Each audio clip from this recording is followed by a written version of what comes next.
No hay mucho ver. Nada más estamos nosotros.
Hola, ¿cómo estás?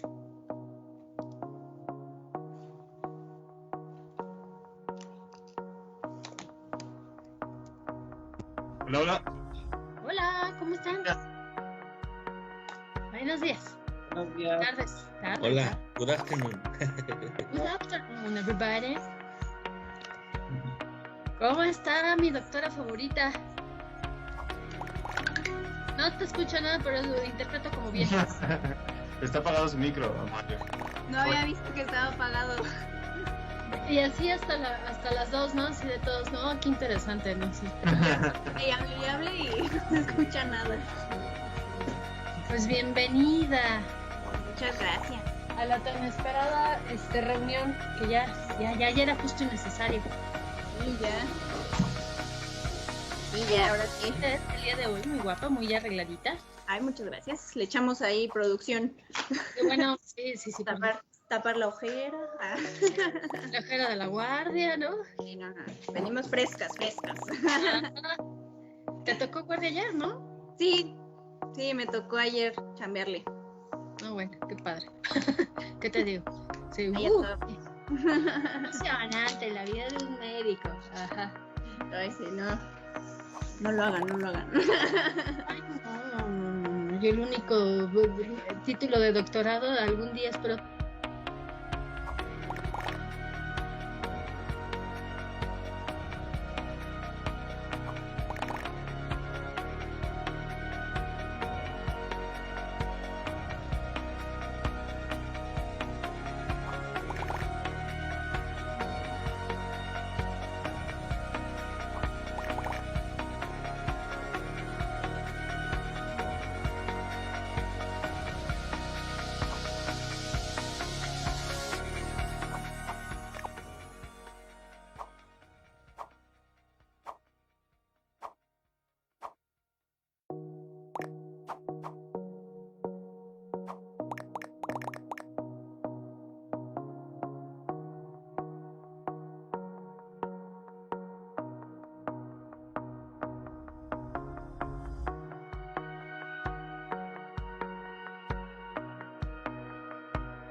Bienvenidos sean todas y todos a este cuarto UPSI Webinar Series que organiza la Universidad Politécnica de Cuautitlán Izcalli.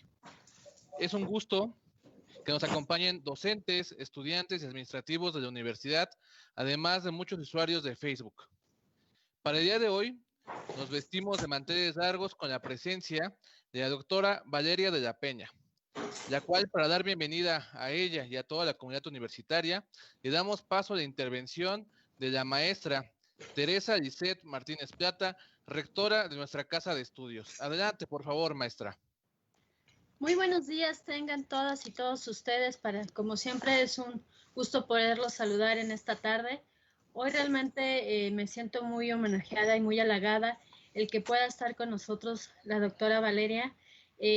Hemos platicado con ella a lo largo de estos meses porque ella le ha tocado tener una experiencia de vida en casos COVID, y desde que hemos platicado hace un par de meses siempre fue mi inquietud que conocieran todos ustedes su experiencia y todo el conocimiento que ella ha desarrollado a lo largo de estos 5 meses que ha estado en la línea de batalla, y que evidentemente lo que queremos para toda nuestra comunidad universitaria es que tengan un punto de vista de qué se vive, cómo se ha vivido, cuáles son las medidas que tenemos que ver, los mitos que hemos platicado y que pensamos que existe o no existe, pero es una enfermedad que realmente existe, y que de eso ya nos explicará la doctora Valeria. Muchísimas gracias por aceptar la invitación.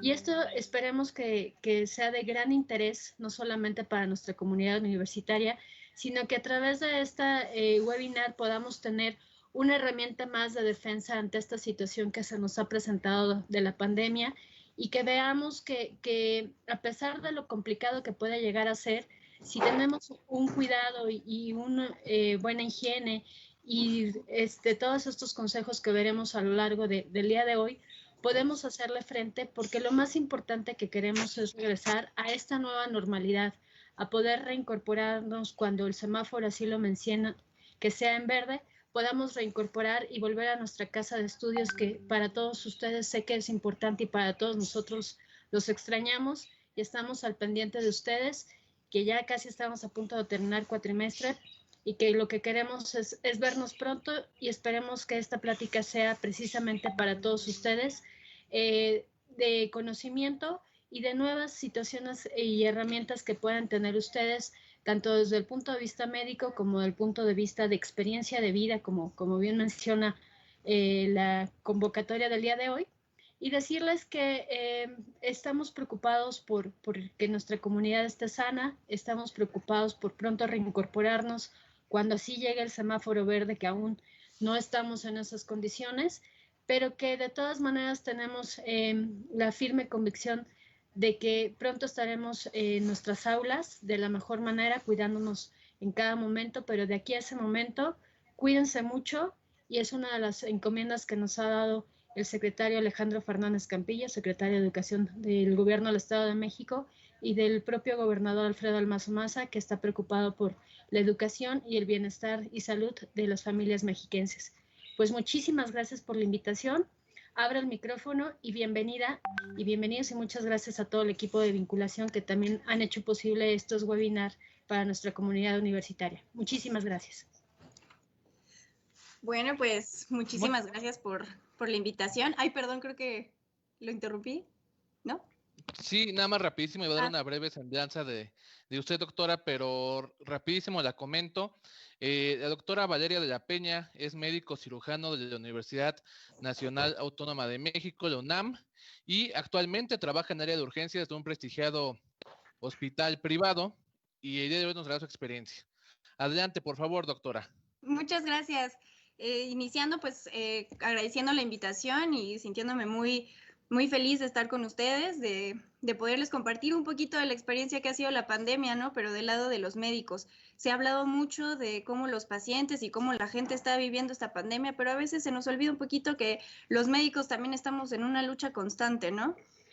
Tuve la oportunidad de estar en uno de los hospitales públicos, que fue de los primeros que se convirtió a área COVID o un hospital COVID. Al principio, honestamente, no alcanzábamos como a dimensionar cómo iba a desarrollarse la pandemia, ¿no? Llegaban pacientes en poca cantidad en un inicio y se hacían los protocolos de seguridad, pero nos estábamos como enfrentando a algo que hasta ese momento, en marzo, era un poco desconocido.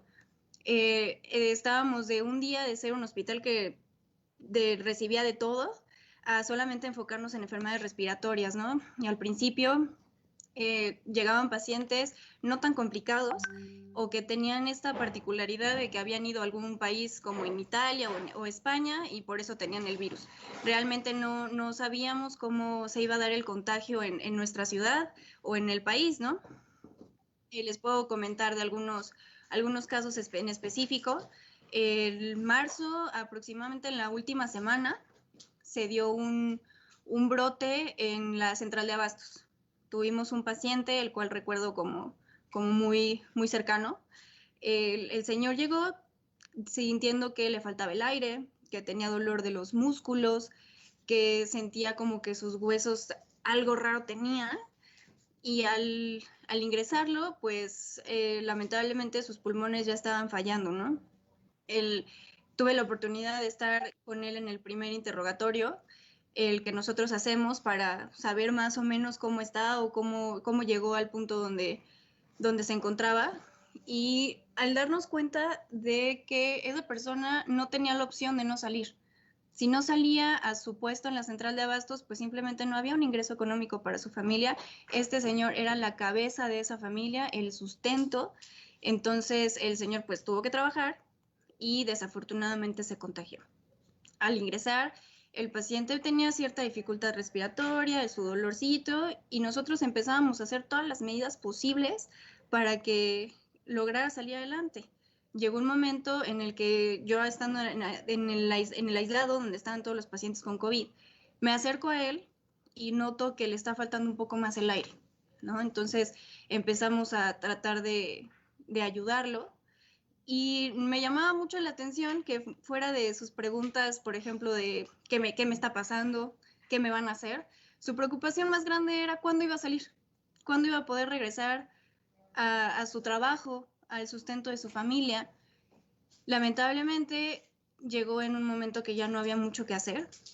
Le tratamos de poner oxígeno en puntas nasales, en una mascarilla, y desafortunadamente cuando llegamos al paso que es la intubación, el poner el tubito para que puedan respirar, pues el señor no sobrevivió. Lamentablemente no nada más era un paciente, ¿no? Era un señor que era cabeza de familia, era un papá, era un hermano, era un esposo, ¿no? Que en su momento fue bastante complicado poder explicarle a la familia que a pesar de que él salió porque tenía que trabajar, ya no pudo regresar a casa. Sin embargo, hubo otro caso de una señora que de igual manera llegó con los síntomas que nos decían, ¿no? La que están ahorita también como muy latentes en las noticias y todo eso, ¿no? De que si sentimos el cuerpo cortado, que si sentimos dolor de los músculos, que nos falta el aire. Así llegó también esta señora, y lo que generó particularmente en mí cierta impotencia fue que ella no salió de casa. Ella estaba en su casa haciendo la cuarentena, y uno de sus familiares se fue a una fiesta. Entonces, esta sobrina o nieta, realmente no recuerdo bien, fue a una fiesta, la sobrina empezó a tener un poquito de gripa, no le tomaron mayor importancia, y a la semana la señora empezó con los síntomas respiratorios, y pues desafortunadamente un miembro de su familia que no tenía nada que salir la contagió de COVID. Y en este caso, la señora sí salió adelante, pero con secuelas, que es otra de las preocupaciones que nosotros como médicos estamos como enfocados a que no sucedan, a que a pesar de que se tenga la enfermedad, el paciente si sale adelante no tenga secuelas como daño en el pulmón, daño en la circulación, el que una persona esté bajo sedación, es decir, dormido, el que se conoce como el coma, no es algo que sea normal para el cuerpo y se espera que tenga complicaciones. Y también una de las labores o metas que tenemos como doctores es evitar que se llegue a esas complicaciones. Les comento estos dos casos porque es a lo que ahorita estamos como en la lucha constante, ¿no? El decirle a las personas, no salgan de su casa, pero tenemos el caso como el del señor, que a pesar de tener la conciencia de que no debía salir de casa, salía porque si no, no había un sustento para su familia. Sin embargo, tenemos otro, el de la señora, que a pesar de hacer la cuarentena, por una lo voy a mencionar así, como una irresponsabilidad de su familiar, terminó contagiada y con algunas complicaciones a pesar de sobrevivir la enfermedad. Del mismo modo, ahorita nosotros como médicos nos estamos enfrentando a que la gente está dejando de lado las medidas de seguridad. Entonces sigue habiendo pacientes que están contagiándose, pero por no seguir medidas de seguridad. Por ejemplo, ahorita está mucho la pregunta, ¿no? De cómo una vacuna, un tratamiento. Ahorita creo que lo que más tenemos que hacer énfasis es en las medidas de protección, el no salir, usar un cubrebocas. Otra de las situaciones que me enfrenté en el momento en el que estuve en un área COVID era el tratar de explicarle a las personas el por qué no podían entrar a ver a sus familiares. Esta situación que está pasando, pues no entienden por qué no pueden entrar, es por el medio de contacto. Nosotros como médicos jamás vamos a quitarles de una manera con dolo la oportunidad de ver a sus familiares solo porque sí, sino era difícil el tratar de explicarle a un familiar por qué no podía haber una visita o por qué cuando lamentablemente alguno de sus familiares fallecía no podía verlo, como normalmente se hace, que se deja que entren los familiares, tengan esta parte de despedirse. En la situación del COVID, cuando una persona fallece por esta enfermedad, una de las medidas de seguridad es no exponer a los familiares al cadáver. Entonces, era complicado el poder hacer entender a los familiares que no podían entrar por una cuestión de contagio y no porque no quisiéramos que lo vieran. De ahí se desataron mil y un mitos que en unos momentos vamos a platicar un poquito más, pero también estuve presente en inclusive agresiones por parte de los familiares, porque no entendían esta parte de que no podían verlos y nos hacían como algo, como si fuera algo personal, como si nosotros dijéramos, no, no quiero, ¿no? Cuando en realidad era una cuestión de protección.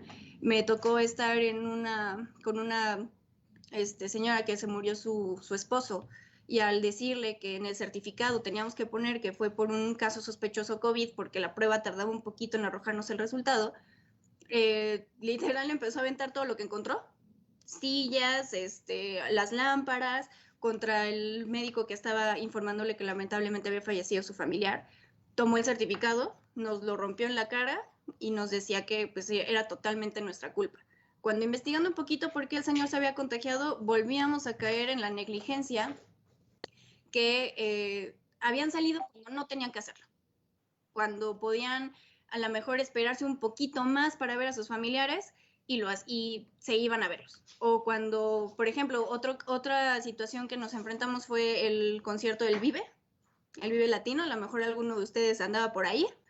Después de este concierto, pues la particularidad de este concierto fue que había gente extranjera, ¿no? Y en esos momentos virus que estaban llegando eran lo que se les dice virus importados. Es decir, no, el contagio no se da en nuestro país, sino lo traemos de otro lado. Entonces, se hizo la alerta sanitaria y a pesar de todas las medidas que se trataron de sacar en ese momento, pues la gente fue al concierto y sí tuvimos pacientes que su contacto fue alguien que había ido al Vive.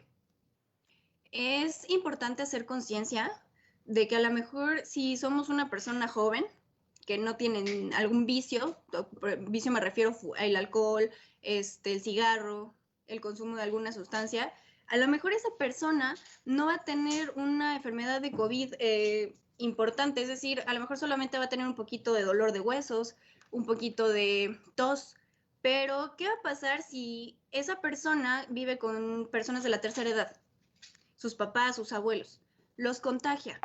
El abuelo probablemente va a fallecer, porque lamentablemente estamos en un país donde la diabetes está por todos lados, la obesidad está por todos lados, y esos son factores de riesgo muy importantes para complicaciones o inclusive la muerte.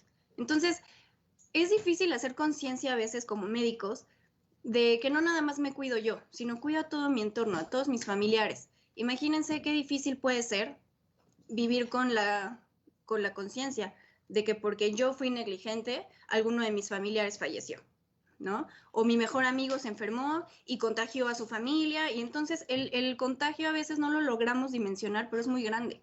Con una persona que se contagie pueden contagiar a muchísima gente, y de esas personas que se contagien, no todas van a sobrevivir. Y nosotros como médicos o en lo personal, genera esta sensación de impotencia, de enojo, de que estamos tratando ahí en la línea de batalla y porque a alguien se le hizo fácil, llegan a haber complicaciones o, como les comento, inclusive la muerte. Actualmente estoy en un hospital privado, ya no estoy en el hospital público, sigo laborando en el área de urgencias y tengo la oportunidad de estar en un área que normalmente no es COVID. Nosotros recibimos todavía a pacientes no COVID, todo lo demás que no sea COVID lo seguimos recibiendo, lo que también ahorita está generando cierta problemática, porque la mayoría de los hospitales, institutos, clínicas pequeñas están concentradas en solamente recibir pacientes COVID, pero la gente se sigue enfermando de todo, ¿no? Sigue habiendo apendicitis, sigue habiendo las vesículas que se inflaman, sigue habiendo accidentes, sigue habiendo infecciones diferentes y ahorita hay muy pocos hospitales que están recibiendo cosas que no sean COVID. Entonces, en el área en el que yo estoy, en el hospital en el que yo estoy, estamos recibiendo también pacientes no COVID y es difícil escuchar historias de gente que no tiene el sustento económico para poder solventar una enfermedad no COVID, pero que no tiene otra opción más que ir a un hospital privado porque todos los otros hospitales no los reciben. Hace poco, si les puedo compartir otra experiencia, llegó una señora, ya grande, sintiendo que tenía mucho líquido en la pancita, no podía respirar bien, estaba con la presión elevada, y su familiar nos decía que tenía mucho miedo de llevarla al IMSS porque en el IMSS le inyectaban algo y entonces le daba COVID y fallecía, ¿no? Entonces, llegó con nosotros, le empezamos a hacer toda la batería de estudios, a revisarla y pues resulta que tenía COVID. Al investigar por dónde se había contagiado, al parecer volvimos a la misma historia, ¿no? De una de mucha sospecha, por decirlo de alguna manera, de tener COVID. Al platicar esto con ella, primero pues obviamente la reacción es un poco de enojo, ¿no? Porque pues están buscando una ayuda fuera de esta pandemia y pues resulta que ya eran parte de la pandemia. Se les ofrece el apoyo de que entren a una terapia intensiva, la señora era candidata a terapia intensiva, pero desafortunadamente económicamente no lo podía sustentar. Cuando le platicamos esta parte, le dijimos, si usted tiene un seguro del IMSS, vaya para allá. Y entonces empiezan los mitos. No, que no la puedo llevar para allá porque dicen que si entran les inyectan cosas, les roban el líquido de las rodillas, que no sé por qué no soy millonaria todavía, no sé para qué se usa, pero está el mito de líquido de las rodillas, ¿no? Está la parte de que no los atienden bien, de que prácticamente los dejan morir. Entonces, es también difícil enfrentarnos a esto, ¿no? Nosotros, o la mayoría de los que estudiamos esta carrera, lo hacemos para preservar la vida, para ayudar a la gente, para quitar el dolor, para que la gente viva lo mejor posible. Y encontrarnos con el mito de que nosotros somos los que estamos dañando genera mucho enojo, pero al mismo tiempo nosotros no podemos como desquitarnos con el paciente, ¿no? No puedo decirle, no, señora, usted está mal, porque no es lo correcto. A pesar de estar en un hospital privado, en donde se esperaría que entraran menos pacientes con esta enfermedad por lo mismo del ingreso y todo eso, actualmente, a casi 5 meses de que inició esta pandemia, tenemos el piso de COVID lleno, sigue estando lleno. Sale un paciente, entra otro, sale uno, entra otro. Y genera, además del gasto, en las personas un desgaste emocional. Porque el estar preocupados, el tener que estarse rolando para poder ir al hospital también es complicado. Y nosotros como médicos tenemos que entender esa parte. Y a veces, aunque queramos que alguien esté ahí todo el tiempo, pues no se puede. Y nosotros tenemos que enfrentarnos también a la parte, por ejemplo, de explicar un procedimiento. Es muy complicado el poder hacer entender a una persona, a la hija de alguien, que tenemos que ponerle un tubo por la garganta, que en el momento le va a salvar la vida, pero no lo va a curar y que probablemente le puede generar alguna secuela por el tiempo que puede estar con ese tubo. O decirle que se está complicando mucho y que hay que ponerle otro tipo de medicamentos, que la enfermedad de base que traía, por ejemplo la diabetes, ya la tiene más complicada. O explicarle a una persona que su familiar tiene un alto riesgo de morir porque no solamente fue el COVID, sino que desde antes se tomaron malas decisiones que lo llevó a tener obesidad, a tener diabetes, a tener hipertensión, a fumar, a tomar. Y tratar de explicarles que todo eso, esas decisiones hicieron como una bola de nieve que en el COVID se desataron y pueden todavía generar mucho más complicaciones, inclusive la muerte, o generar inestabilidad en las familias. Como médico no es fácil enfrentarnos a eso. Nosotros no somos ajenos al dolor de la gente y sin embargo tenemos que enfrentarlo y es un poco, bueno, no un poco, un mucho desgastante a veces el ver a la gente afuera sin cubrebocas. El que nos dicen el COVID no existe, no, sí existe. Y creo que no hay manera más sencilla de decirlo como si no me cuido el COVID te puede dar y el COVID mata y nos deja sin un familiar. O inclusive podemos ser nosotros los que no estemos el día de mañana. Ahorita estaba leyendo hace poco una publicación que me gustó bastante el cómo lo maneja y creo que también palabras más claras no hay. La única vacuna en este momento contra el COVID son las medidas de prevención. Y el no dejarnos enfrascar en los mitos. Tengo entendido que algunos de los que están viendo la plática son ingenieros biomédicos y biotecnólogos, entonces creo que están un poquito empapados de cómo es la creación de algunos equipos médicos. Por ejemplo, uno de los granitos que nosotros podíamos poner o que yo les pediría como médico que pusieran es tratar de quitar el mito, por ejemplo, del termómetro. El que le tome la temperatura aquí en la mano realmente no funciona, ¿no? O sea, el que les dicen tienen 28 de temperatura es como, eso tampoco es vida, ¿no? Entonces, no nos está ayudando esa parte de los mitos, pero todos desde nuestra trinchera podemos hacer algo para ayudar. Y ustedes como ingenieros biomédicos que saben, que podrían como explicar un poquito más el mecanismo de alguno de los equipos, estaría fantástico, ¿no? El de, por ejemplo, nos llegó hace poco un paciente que nos decía que no le quería que le tomáramos un electrocardiograma, ¿no? El estudio del corazón, porque le robábamos la energía. Entonces le íbamos a quitar su energía y la íbamos a, yo creo que para poner para cargar nuestro celular, no sé qué se imaginaba, pero pues son otros mitos en los cuales estamos como luchando constantemente.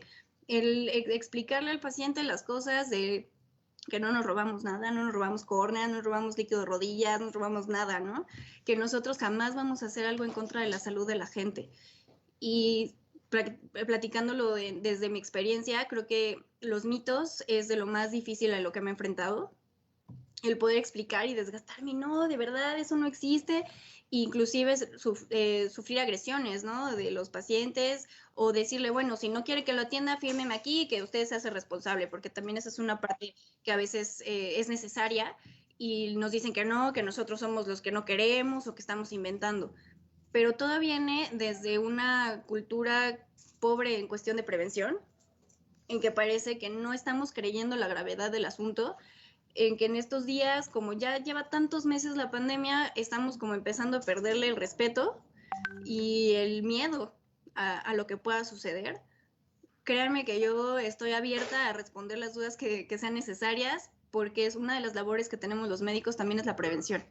El informar, el ayudar a que sepan qué pasa, ¿no? El que las cosas que a veces vemos en las noticias, hay medicamentos milagro que están saliendo ahorita que también están siendo un peligro, algunos líquidos que se están ingiriendo, algunos medicamentos que se están poniendo como preventivos, están causando fallas del hígado, falla del riñón, que además a veces pues, se junta con el COVID y la cosa se pone muy, muy complicada. Entonces, una de los puntos importantes de esta plática que yo quisiera compartirles es que todos podemos hacer algo. El COVID existe, como lo dije, creo que no hay manera más clara que decirlo, que el COVID existe, el COVID se puede complicar y el COVID mata. Entonces, desde nuestras trincheras todos podemos hacer algo. No es algo que solamente el personal de salud tenga que enfrentar, desde usar el cubrebocas, no salir si no es necesario, de atender las llamadas de atención, ¿no? Que a lo mejor salimos a algún lugar y alguien nos dice, oiga, póngase el cubrebocas bien en la nariz, que esa es otra situación. Llegan los pacientes inclusive al hospital y nosotros, por seguridad tanto de ellos como nuestra, les pedimos que traigan el cubrebocas de manera adecuada, que va hasta acá arriba, no va acá abajo, no va acá, ¿no? De forma chusca. Estaba comentando con unos compañeros que ojalá y el COVID se contagiara por la papada, porque todo el mundo trae el cubrebocas acá y pues así ya nadie nos contagiábamos, ¿no? No se está utilizando la medida de seguridad como debería de ser.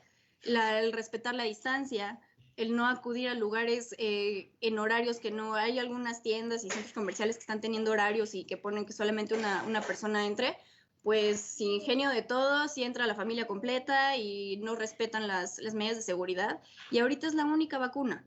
las medidas de prevención, el cubrebocas, el gel antibacterial, el no salir, el respetar la distancia, el informarnos. Creo que uno de los mitos más grandes que también tenemos es el a mí no me va a pasar. Yo voy a salir y a mí no me va a pasar, y de repente, híjole, sí pasa, y pasa muy cerca. Y qué triste es que las personas hagan conciencia cuando ya tuvieron un familiar o un amigo cercano que falleció, o que está internado, o que ya no puede hacer las actividades normales porque su pulmón quedó dañado, porque tuvo algún problema de coágulos que le dañó el riñón, le dañó el hígado, le dañó alguna extremidad. Se están perdiendo a lo mejor también algunas cuestiones laborales, que son como consecuencias indirectas tal vez, pero desde mi trinchera como médico creo que me gustaría que todos hiciéramos como la conciencia de que podemos hacer algo desde nuestra casa. Desde ahí podemos empezar y prácticamente depende de nosotros que esto empiece a bajar, que empiece a cambiar. Y esta nueva normalidad, aceptarla lo mejor posible y tener la conciencia de que nosotros podemos ser parte del problema o parte de la solución. No sé si hasta aquí alguien quiere hacer alguna pregunta, algún comentario.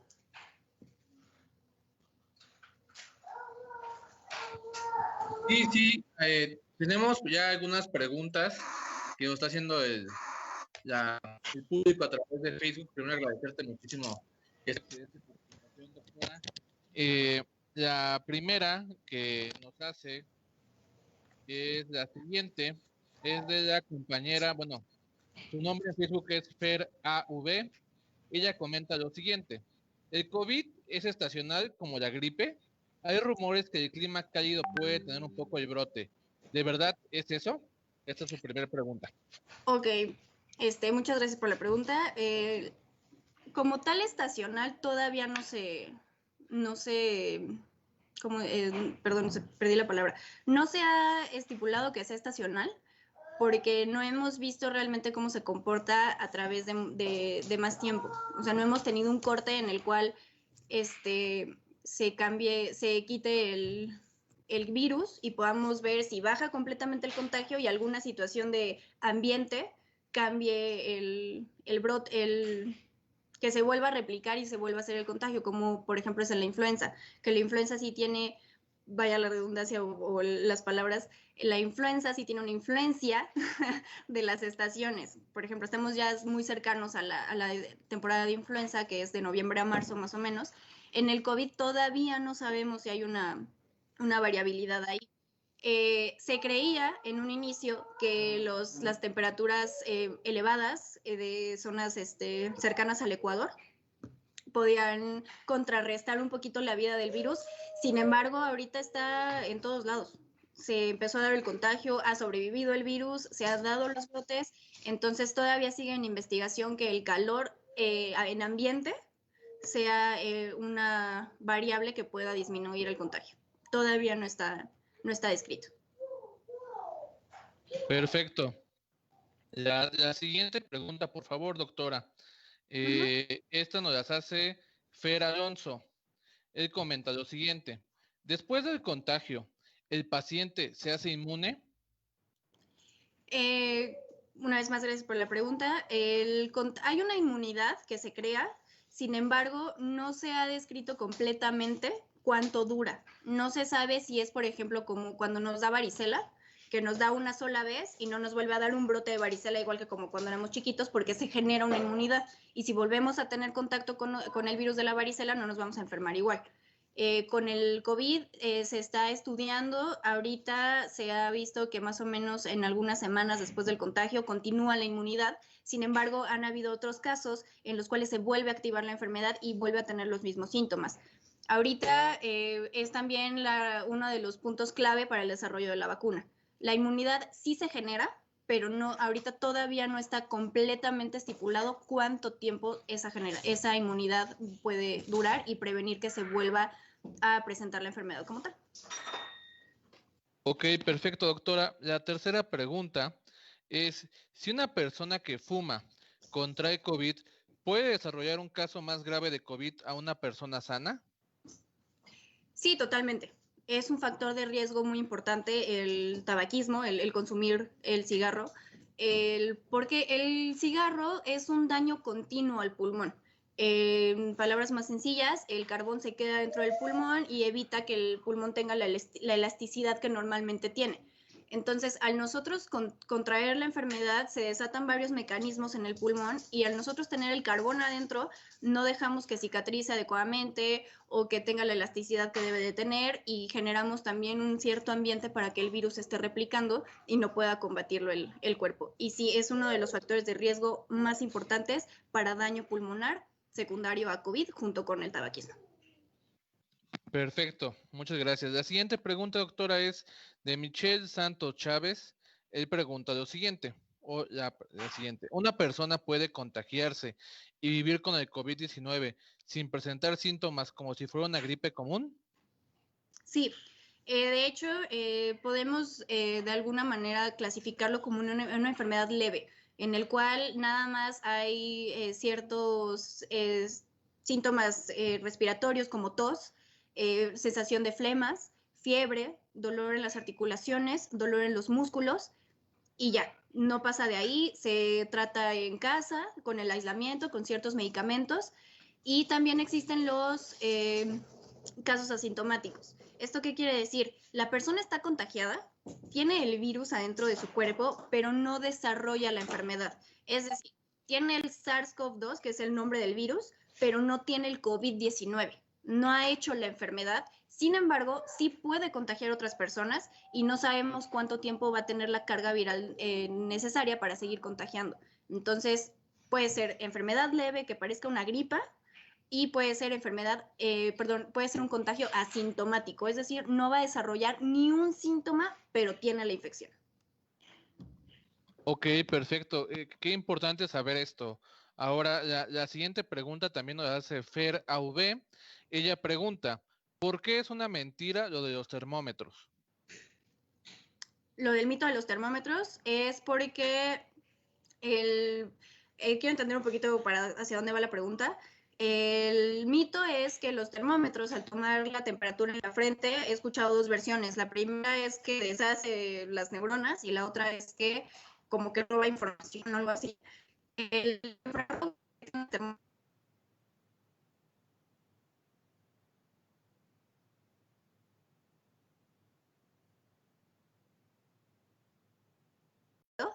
no alcanzo a entender de dónde salió, pero es completamente mentira. Jamás haríamos algo así para nada más porque sí o para enriquecernos, ¿no? No sé, la verdad no sé, pero si me entero, les platico de dónde salió y para qué se supone que lo usamos. O si alguien sabe, nos puede pasar el dato, ¿no? Sí, para saber dónde está el tráfico de líquido de rodillas y quema de neuronas. Sí, claro. La siguiente pregunta, doctora Ángel MV nos pregunta lo siguiente. ¿Alguna estrategia para meditar que nos puedas explicar? Ayuda, por favor. Para meditar, como en la cuestión del estrés y del miedo, va como hacia allá. Pues Sí, mira, supongo que sí. Te podría recomendar algunas técnicas, por ejemplo, la del yoga, ayuda mucho. Tal cual hay muchas técnicas de meditación. Lamentablemente en el área en el que yo me desarrollo no tengo mucha información acerca del tema, pero si es cuestión como de ansiedad o de miedo, pues también la meditación o inclusive un apoyo terapéutico por un psicólogo también es bastante útil. Perfecto. Ana García nos comenta lo siguiente.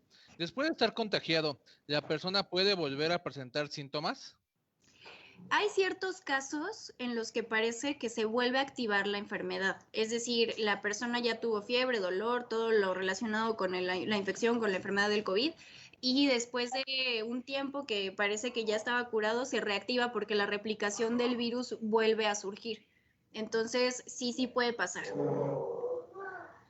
Ok, para que por favor estén atentos a sus comentarios, chicos, y tomen sus precauciones. Mariana Teja comenta lo siguiente. Si un paciente tiene el COVID e influencia estacionaria, ¿puede que se complique su salud? Sí, totalmente. Hasta ahorita, personalmente no he visto un caso que tenga los dos, pero es uno de los focos rojos que como personal de salud estamos tratando de prevenir o tratando de saber qué vamos a hacer en el momento, ¿no? Lamentablemente, la infección por el virus de la influenza y el COVID, al inicio de los síntomas se parecen mucho. Tienen un diferenciador que es la presencia de escurrimiento nasal. El COVID casi no genera nada de escurrimiento nasal. Si hay estornudos, muy poquitos, hay muy poco o casi nada de escurrimiento nasal, a diferencia de la influenza. En la influenza sí hay bastante secreción nasal, como agüita, es el tipo de secreción.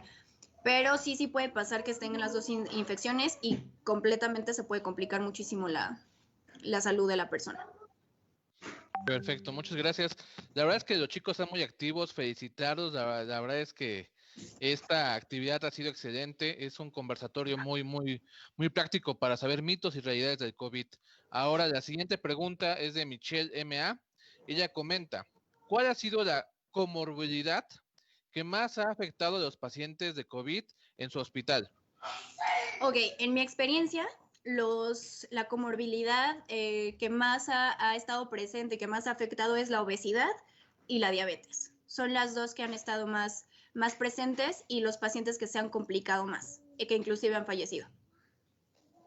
Perfecto, muchas gracias. La siguiente pregunta es de Carlos Parra. Él comenta, ¿cómo se puede saber del contagio asintomático? Ese contagio asintomático se puede, primero, por la sospecha de haber tenido contacto con alguien enfermo. Por ejemplo, si el paciente sabe que una persona muy cercana, que vive inclusive con él, tiene la enfermedad y él no ha presentado en 14 días después del contagio ningún síntoma, ahí podemos empezar a sospechar que tiene la infección, pero es asintomático, me refiero. Y se hace la prueba PCR, en la cual sale si está positivo o negativo, o se está haciendo también la prueba de las inmunoglobulinas. La que más se recomienda es el PCR, es un poco más específica y más acertada acerca de si se tiene el virus o no. Perfecto, muchísimas gracias. Cristian Gómez comenta, sabiendo que por medio del calostro de la madre pasa inmunidad a su bebé, ¿después de cuánto tiempo de tener COVID-19 puede una madre amamantar a su bebé para evitar el contagio y que éste reciba los LGA necesarios para ser inmune al virus temporalmente? Ok, en ese aspecto la investigación todavía está un poco corta porque afortunadamente los bebés no se ha demostrado que desarrollen la enfermedad tan grave como un adulto. Entonces, eso todavía sería muy aventurado que yo te dijera un periodo de tiempo porque no tengo la información correcta en el momento. Ok, perfecto, doctora. Ana Lucía Roth comenta, ¿cuáles pueden ser las secuelas del COVID y qué estudios se deberían de realizar para identificarlos? Las secuelas pueden ser principalmente daño pulmonar. Las pruebas es tan sencillo como poner un oxímetro en el dedo que nos está dando la saturación de oxígeno, es decir, la cantidad de oxígeno en la sangre. Y si esta está en un valor menor de 90 aproximadamente, es que la oxigenación en el cuerpo está fallando y eso es por un daño pulmonar. Pueden haber complicaciones de la circulación con generación de trombos, de coagulitos en los vasos sanguíneos, que se puede saber en una biometría hemática, en un estudio de dímero D, por ejemplo. Si tiene alguna complicación más allá de, por ejemplo, las enfermedades de diabetes e hipertensión con algunos perfiles cardiovasculares o con química sanguínea, se puede ver más o menos cómo se está comportando el cuerpo, el hígado, el páncreas, los riñones, y por ahí ir investigando alguna de las complicaciones que esta enfermedad ocasiona. Perfecto. La siguiente pregunta nos las hace Octavio LS. Buenas tardes. Hay una técnica llamada extracción de antígenos de la orina para hacer una vacuna. ¿Qué tan eficiente es para defenderte del COVID? Me parece que esa técnica es una técnica tal cual de investigación. Y ahorita me gustaría comentar nuevamente que, o bueno, creo que no lo había comentado, toda la investigación que se está haciendo es en teorías. Todavía no está completamente descrito inmunidad, técnicas de inmunidad, por eso es que también la vacuna todavía no sale, no hay tratamientos completamente certeros hacia la enfermedad, porque la investigación todavía está cambiando mucho de acuerdo a las respuestas que las poblaciones están teniendo a esta enfermedad. Diferentes grupos poblacionales a lo mejor están teniendo más complicaciones del índole cardiovascular o del índole de pulmonar, del índole de riñones. Entonces, todas estas técnicas de que están saliendo todavía no están completamente descritas y no creo que sea como muy conveniente que tengamos ya como una última palabra, porque eso puede generar mala información. Sí, claro, totalmente de acuerdo. Ahora, Arturo García Guerrero comenta, ¿es posible que una persona que fuma y tenga COVID-19 pueda contagiar a través del humo que expele? Sí, completamente. El humo que nosotros exhalamos en el cigarro o en nuestro vaho, que a veces no se ve, o como cuando tenemos mucho frío, que se ve como el vaporcito, salen partículas que se llaman gotas de Fluch. Estas gotas son muy, muy, muy pequeñas, pero pueden quedar suspendidas en el aire o viajar un poquito, algunos metros después de nuestra boca. En el cigarro están estas gotitas y sí podemos contagiar. Ok, perfecto. Excelente pregunta. Alex Santos ahora comenta, ¿es cierto que uno de los síntomas es la pérdida de olfato y gusto? ¿Se han dado casos con esos síntomas? Sí, es dos de los síntomas, que es la pérdida de la percepción de los olores y de los sabores. Es de los primeros síntomas que pueden darse, sin embargo, no se dan en todas las personas. El síntoma principal que se ha observado con mayor porcentaje en pacientes es fiebre, la tos, sensación de fatiga y dolor de músculos y articulaciones. Perfecto. Cangre Kennedy comenta lo siguiente. Doctora, ¿podría mencionarle a nuestros alumnos la importancia de donar plasma después de su recuperación? La importancia es para ayudar a generar inmunidad en otras personas que están ahorita con la infección. Es importante donarlo, sin embargo, me gustaría también comentar que sigue siendo un tratamiento bajo experimentación, pero sí es importante, es una manera también de contribuir un poquito a la pandemia, a la cura de la enfermedad. Perfecto, muchas gracias. Ahora, Mari Vidal comenta, ¿es verdad que los órganos se empiezan a inflamar? Ok, en esto vamos a meternos un poquito más en la explicación de qué pasa con la enfermedad. Cuando nosotros tenemos una infección y nuestro cuerpo no puede combatirla, digamos, nada más en el pulmón, se hace una respuesta inflamatoria sistémica. ¿Qué quiere decir? Que todo el cuerpo va a empezar a tener una respuesta inflamatoria. Esto más bien nos está llevando hacia una de las complicaciones del COVID-19, que es la sepsis. Sepsis significa que todo el cuerpo está infectado. Entonces sí se puede dar una inflamación sistémica, es decir, todo el cuerpo va a tener una reacción inflamatoria, y esto puede llevar a una de las consecuencias más temidas, que es una falla orgánica múltiple, es decir, que varios órganos empiezan a fallar y lamentablemente esto puede terminar en que la persona fallezca. Pero sí hay una inflamación de muchos órganos al mismo tiempo por la respuesta inflamatoria sistémica que puede ser consecuencia de la infección. Ok, perfecto. Fer AV comenta también, ¿tener dificultades para respirar es un síntoma del COVID, aunque la persona sea fumadora? Sí, inclusive si la persona es fumadora y tiene dificultad para respirar y tiene sospecha de un contagio, es más que suficiente para acudir a un servicio de urgencias de un hospital COVID, porque puede ser un signo de que la cosa se está complicando. Sin embargo, me gustaría también mencionar que no todos los síntomas respiratorios son igual a COVID. Y una persona fumadora que tiene dificultad respiratoria puede ser también otro dato de alguna otra enfermedad o alguna otra situación que esté pasando consecuencia del tabaco. Perfecto. Alexis Ruiz comenta, no he escuchado mucho acerca de las personas asmáticas y con rinitis alérgica con la enfermedad. ¿Tienes el mismo nivel de riesgo que los antes mencionados, por ejemplo, obesidad, tabaquismo, etcétera? Sí hay un nivel de riesgo importante, porque estamos hablando de que hay una enfermedad en las vías respiratorias. Sin embargo, sí se ha estudiado que puede tener un poquito más de relación con también las consecuencias, como el que los pulmones queden un poco dañados y con algunas sustancias ambientales los ataques de asma sean un poco más repetidos. Sin embargo, sí, el riesgo es el mismo o inclusive un poco mayor en cuanto a qué tan activa está la enfermedad, en este caso el asma. Ok. Arturo García Guerrero. Cuando uno va manejando y el conductor que va delante expele el humo, normalmente si uno lleva las ventanillas abiertas o las ventilas abiertas, se mete el humo. ¿A esa distancia uno puede ser afectado?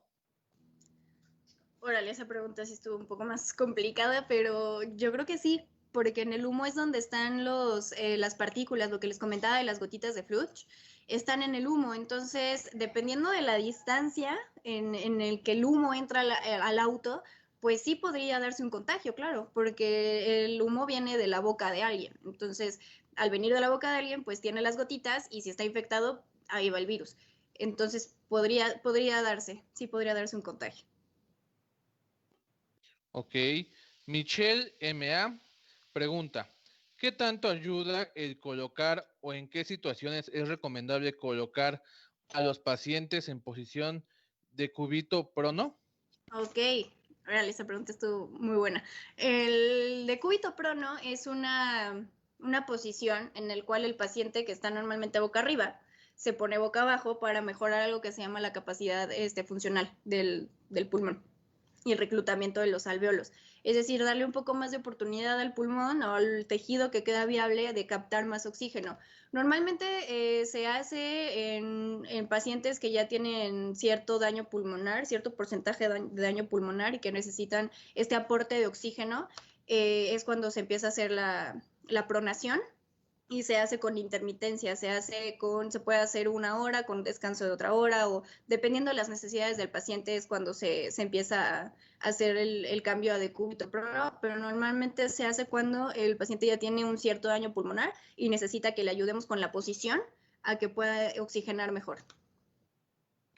Ok.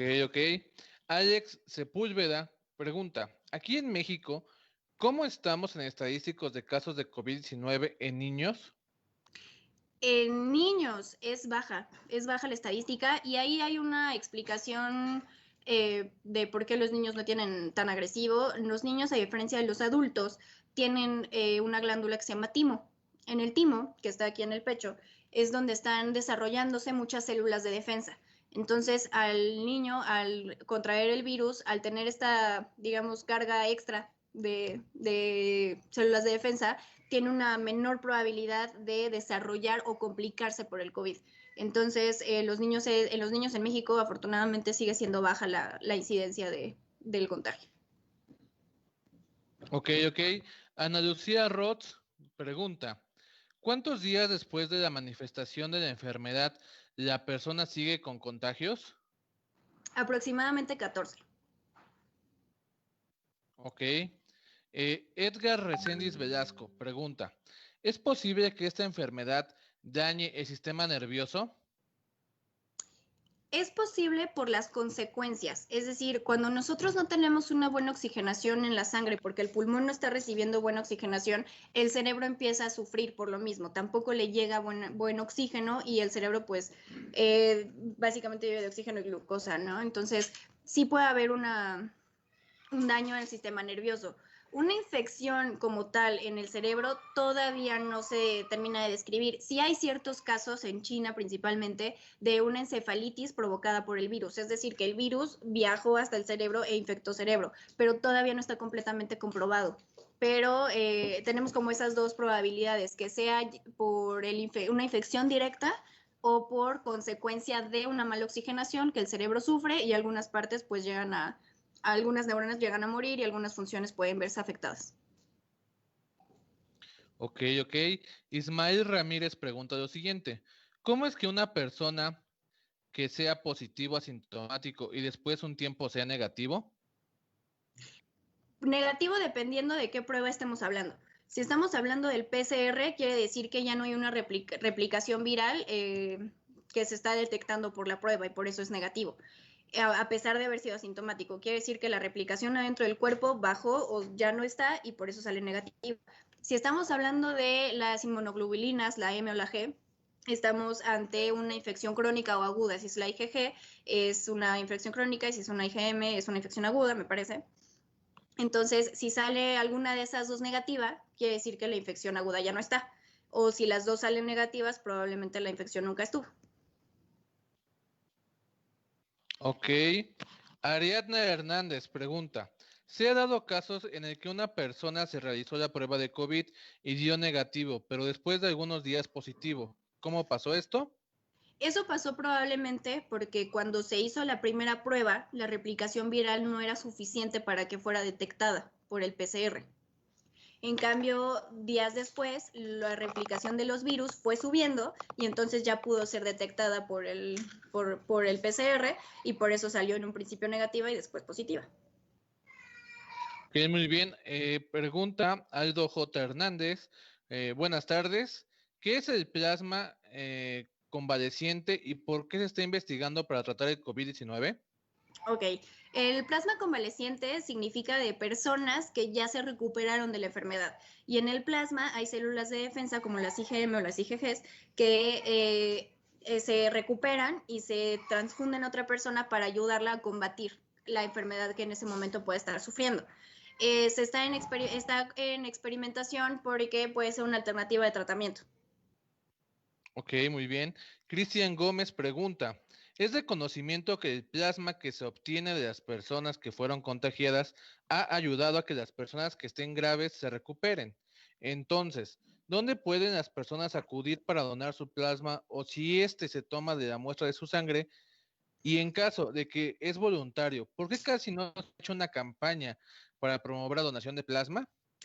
En el caso de por qué no se ha hecho una campaña, no podría darte mucha información porque no estoy en esas áreas. Eso ya tiene que ver con más un poquito con cuestiones administrativas y cuestiones de recursos para poder obtener el plasma. Sin embargo, me parece que los institutos como el Instituto de Enfermedades Respiratorias o el Instituto de Nutrición Salvador Subirán están haciendo tienen el equipo, me refiero a que tienen el equipo para poder hacer la donación. Parece que nada más es en esos hospitales porque también tienen la infraestructura para hacer investigación. Perfecto. Aldo J. Hernández pregunta, ¿hay datos que muestren que el medicamento Remdesivir podrá beneficiar a los pacientes con COVID-19? Sí, de hecho, hace poco la FDA aprobó el Remdesivir como uno de los tratamientos más acertados para el virus. Sin embargo, por el costo que tiene el retroviral, no se ha podido difundir mucho, no se ha podido comprar en algunos países como el nuestro, ya que el costo es muy elevado. Pero sí es uno de los tratamientos que nos pueden guiar un poco más hacia una cura y no hacia una prevención de complicaciones como actualmente se hace. Ok, perfecto. Ivette Suki pregunta, ¿los pulmones quedan dañados después de recuperarse del COVID-19? ¿Su funcionalidad es la misma o qué es lo que pasa? Aquí también me gustaría mencionar que no todas las personas que tienen la enfermedad tienen que tener forzosamente un daño pulmonar a largo plazo, a mediano o a largo plazo. Sin embargo, las personas que lo tienen va encaminado principalmente a que la función de captar oxígeno se ve disminuida. Entonces, a la persona le cuesta un poco más de trabajo poder oxigenar su sangre y por lo tanto poder oxigenar su cuerpo.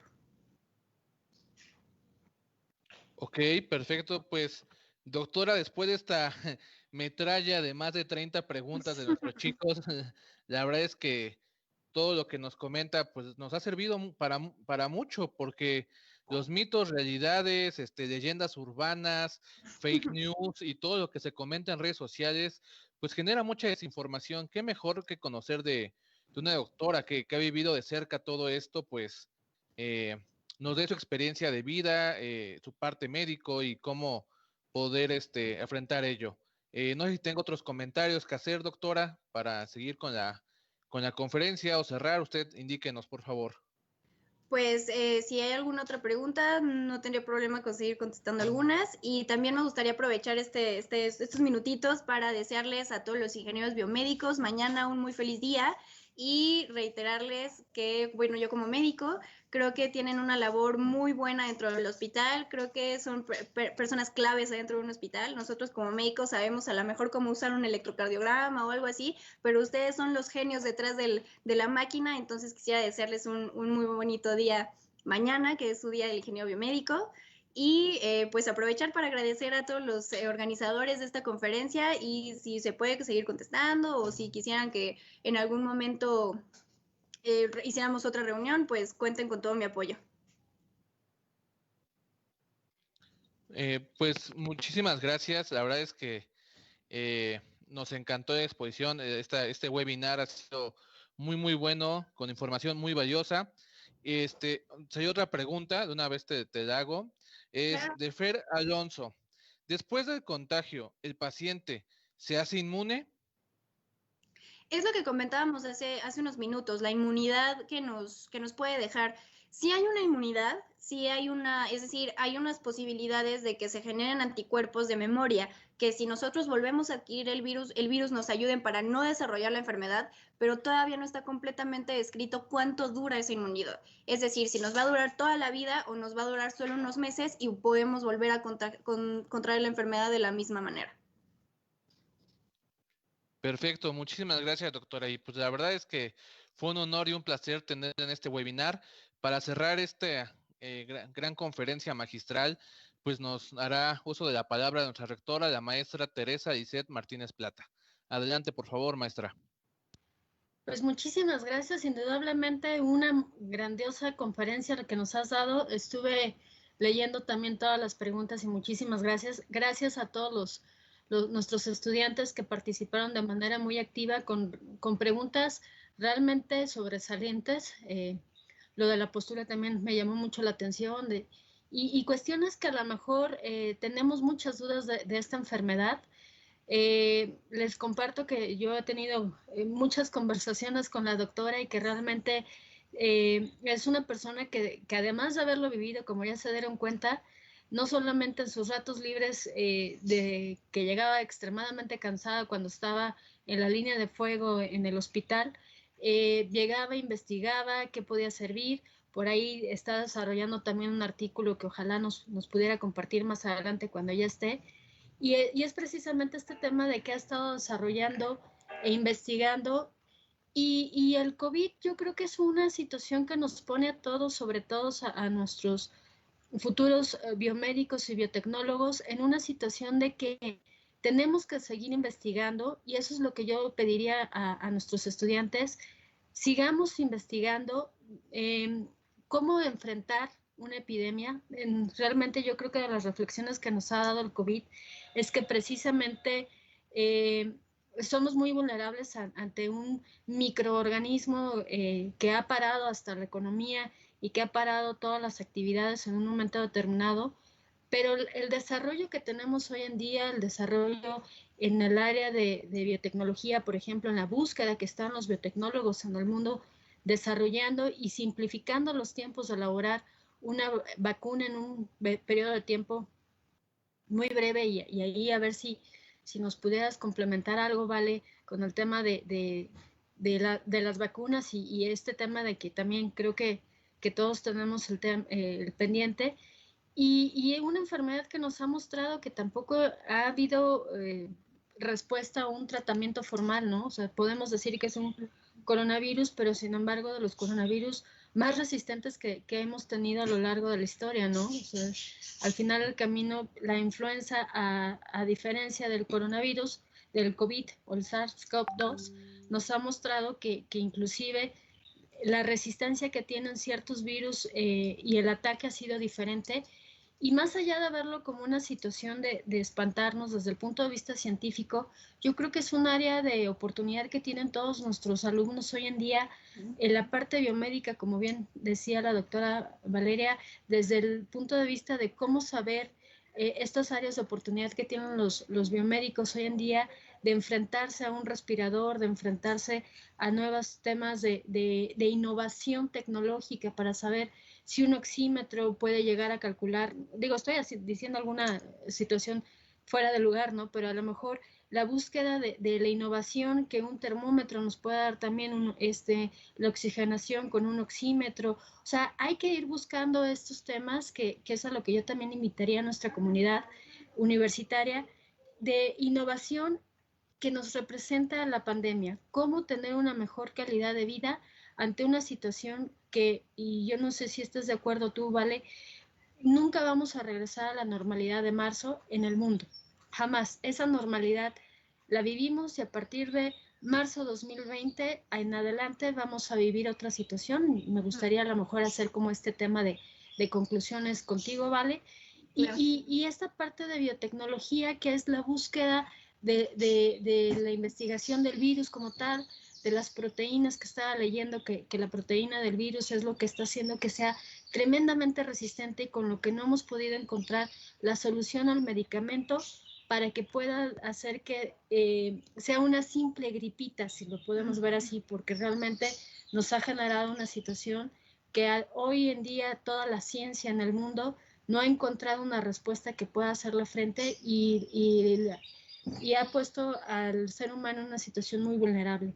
Entonces yo invitaría con estas breves reflexiones a una reflexión final que nos pudiera hacer la doctora, y a decirle a la comunidad universitaria de la UPSI que hoy tiene un marco de oportunidades, que a pesar de la crisis que hoy estamos viviendo, que esta crisis se convierta para todos nosotros en un marco de oportunidades de investigación, que nuestros alumnos y nuestros docentes se encaminan a esta parte de cómo aprovechar esta experiencia de vida y transformarla en investigación, innovación, y que se vea consolidado en que tengamos una mejor comunidad más preparada y que pueda hacerle frente, porque hoy la respuesta indudablemente está en los biotecnólogos y en los biomédicos, obviamente, y en la parte del acompañamiento de todos los médicos que a través Vale, yo le decía, hacemos un reconocimiento desde la Universidad Politécnica de Cuautitlán Izcalli a toda la comunidad médica que se la está rifando,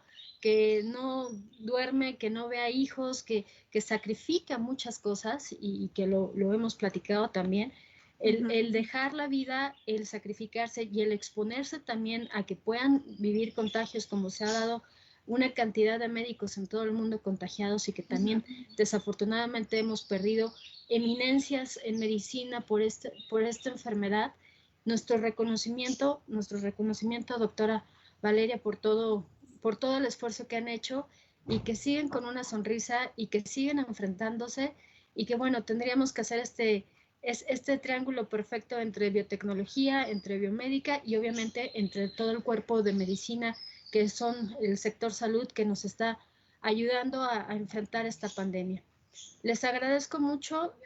Quisiera yo darles este cierre con la doctora Valeria y en nuestras reflexiones que hemos hecho, y de verdad muchísimas gracias a toda la comunidad de la UPSI y a nuestros invitados que han participado el día de hoy, y que me siento muy orgullosa de todos sus comentarios. Chavos, sigan adelante, motívense. Sé que para todos ha sido para todos, no solamente para los jóvenes, para todos en general. A veces traemos el ánimo decaído porque no sabemos hacia dónde vamos con esta enfermedad, cuándo va a acabar, cuándo vamos a pasar, cuándo vamos a salir, pero es un tema que tenemos que cooperar todos y cuidarnos todos de todos para poder salir adelante. Si no tenemos a qué salir a casa, aprovechen estas oportunidades para investigar, para ver cómo generamos nuevas cosas, cómo innovamos, que eso es a lo que yo invitaría, y no decir, porque no puedo asistir, porque no puedo salir, porque no puedo salir de mi casa, entonces mi vida acabó. Nada más cierro con esto. Ustedes sabían que precisamente cuando fue la pandemia por peste es cuando se hicieron una cantidad de inventos y que salieron adelante después de la peste negra. Entonces, yo creo que este es un área de oportunidad para que, estando con este tiempo desde casa, lo ocupemos para generar innovación, para generar investigación, que lo veamos reflejado en un momento determinado en nuevas medidas hacia una nueva normalidad, y hacia darnos cuenta que a partir del 2020 todo va a cambiar, pero nosotros somos parte de ese cambio, y lo que tenemos que hacer es enfocarlo hacia un cambio positivo para nuestras familias, para nuestras personas, para nuestras familias, para nuestra comunidad y para nuestro país. Muchísimas gracias. Cedo el micrófono y doctora, lo que nos quieras concluir a partir de esto, y te agradecemos mucho la participación, te haremos llegar el reconocimiento, pero el reconocimiento de la comunidad UPSI lo tienes por todo lo que te has esforzado en estos meses, y muchísimas gracias por dar tu vida por la de otros. Muchas gracias por sus palabras, maestra, y pues creo que la conclusión es, bueno, el mensaje que a mí me gustaría compartir es que todos podemos hacer algo y que, como usted bien lo comenta, la normalidad que nosotros vivimos antes de marzo ya no va a regresar, pero podemos tomar muchas nuevas medidas y hacer nuevas cosas para que la nueva normalidad sea lo mejor posible para todos. Creo que, como usted también lo comentó, los ingenieros biomédicos y los ingenieros biotecnólogos vamos de la mano todos juntos. El hecho de que ellos nos ayuden con la creación de nuevas tecnologías, con el desarrollo de las vacunas, nos ayuda muchísimo nosotros en la línea de batalla para poder ayudar. Ellos también son parte de la cura y son parte del tratamiento de los pacientes con COVID o con cualquier otra enfermedad. Creo que también una de las cosas que esta pandemia nos deja es reflexionar un poquito de las decisiones que estamos tomando en estos momentos, ¿no? De a lo mejor cambiar hábitos alimenticios, empezar a hacer un poco de ejercicio, empezar a tomar más en cuenta nuestra salud para evitar que una enfermedad como el COVID nos genere complicaciones a corto o largo plazo. Entonces, pues no me queda más que agradecerles por la oportunidad y espero que en algún momento podamos volver a compartir un momento como este. Pues muchísimas gracias, doctora. En verdad, qué gran reflexión nos deja toda la comunidad universitaria. Fue un honor tenerla, como bien comentó nuestra rectora. Solo le recordamos a la comunidad universitaria que nos vemos el próximo jueves 13 de agosto a las 5 de la tarde en nuestro quinto UPSI Webinar Series titulado El efecto CIVAC en semiconductores.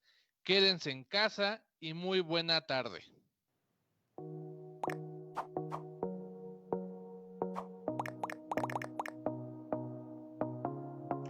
Listo, estamos fuera del aire.